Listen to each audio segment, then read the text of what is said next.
Assalamualaikum warahmatullahi wabarakatuh to all my brothers and sisters in Islam. And hello everyone. So I've been still seeing a lot of comments and I didn't expect na yung video po natin is magba-viral, no? Since ang main question nila is ano yung nag-udyok sa akin para i-embrace yung Islam. So honestly, ito po yung nangyari, no? Kasi last Ramadan, when I went home in Philippines, I experienced this encounter, no? Nasa kotse po ako and ito yung tinatawag namin sa Islam na jinn. So ito yung mga hindi tao. So possible siya talaga. And in Islam, we also believe kung ano po yung pinaniniwalaan din po ninyo. And ang ginawa ko nung time na yon, nagpray ako intentional. Pero still nandun pa rin siya. And that time kasi, nagtatry na ako magbasa paunti-unti ng Quran. So, ang ginawa ko, may pinlay lang ako na prayer that time. I think it's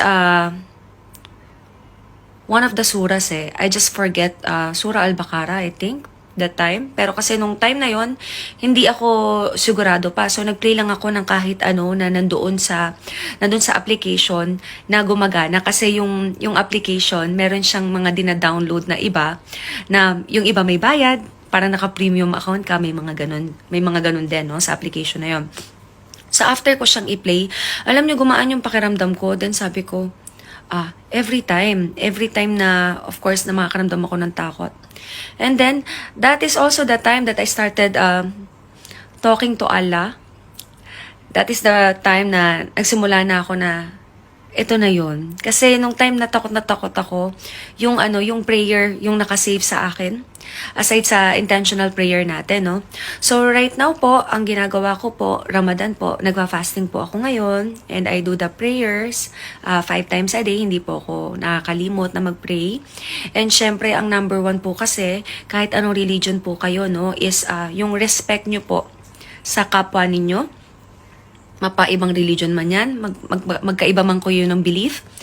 Naniniwala ako na number 1 po talaga is yung respeto nyo sa kapwa para irespeto rin po kayo.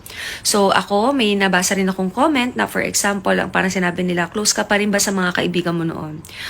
Meron po akong mga kaibigan talaga na talaga masasabi kong kaibigan ko at hindi ko nakasama or hindi ko kakilala lang. Na lumalabas kami, ako nakabalot ako kung sila ay naka-fitted or kung ano suot nila, nire-respeto ko yun. Ganon din po sila sa akin, nire-respeto nila kung paano na ako manamit ngayon, kung saan na lang ako pwede. Kasi syempre, coffee shop na lang talaga ako, kakain na lang kami. Kasi alam naman po natin yung mga bawal po sa Islam, no? So, hindi naman din po ako mag-e-educate kasi marami pa po akong kailangan matutunan. Ang ma-advise ko lang po sa mga kasi marami rin nag-comment na gusto po nilang mag-revert.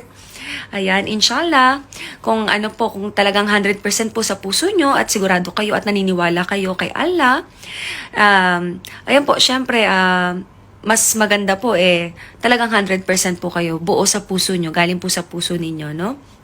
So, kung kayo naman po ay hindi po naniniwala sa pinaniniwalaan namin, okay lang din po yun.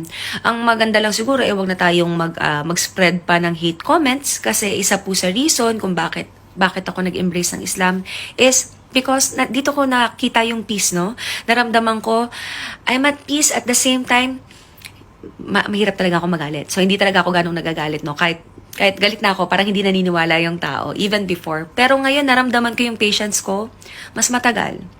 Even right now pero magkakaiba po tayo ng cases, ha? Even right now na nagpa-fasting po ako, hindi po ako nakakaramdam ng gutom. For example, kanina talaga yung nasa office ako from before 9 a.m. So, natulog ako ng around 6, medyo late na, no? Kasi nakatulog ako ng mas maaga. Natulog ako ng around 6 a.m. Gumising ako ng around 7:30. 1.5 hour lang pala yung tulog ko. Gumising ako 7:30. But the whole day, okay ako.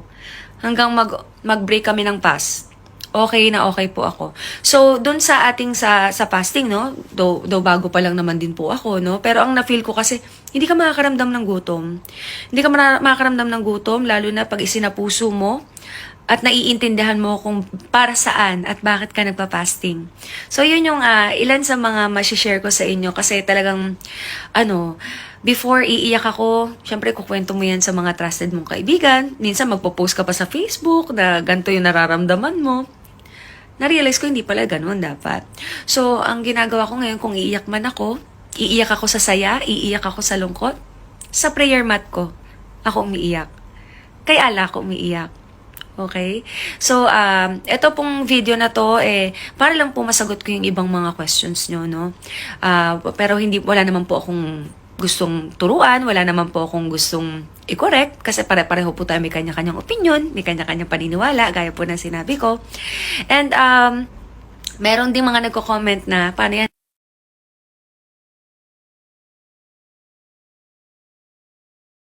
So,